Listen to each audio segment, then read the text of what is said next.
bisha barakeysan ee Ramadaan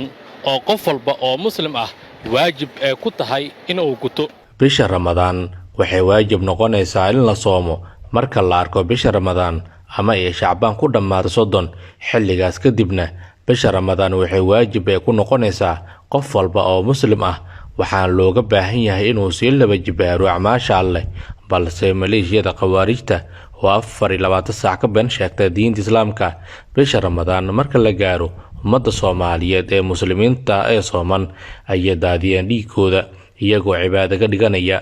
maxay shariicada Islaamka qabtaa dhiigga oo la daadiyo bisha Ramadaan dhexdiisa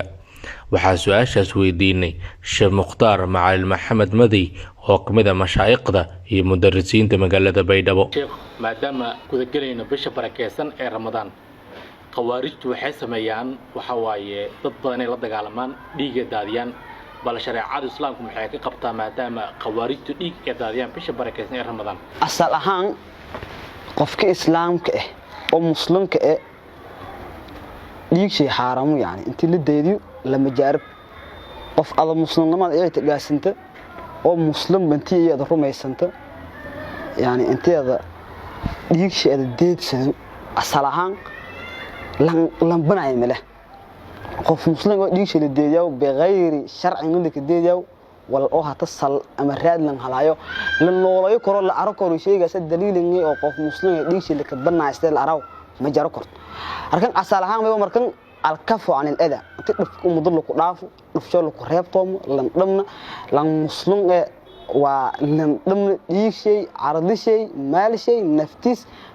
يوم كنا بتقولان الأصل كاس إسلام. bisha Ramadaan oo 10 ka hor yahay raxmad maxaa looga baahan yahay ummadda muslimka ah ee Soomaaliyeed ee sooman sidoo kale waxa inoo warbixiyay Macalin Cabdo Cabdi. maylari awlu raham meelka jeed أول رحمة ملك جد ملك نبغى عليه السلام حديث أو كسوقنا هذا ملك هردكو ملك تفتح أبواب السماء الفرع له والرحمة سمديد باب ده الفرع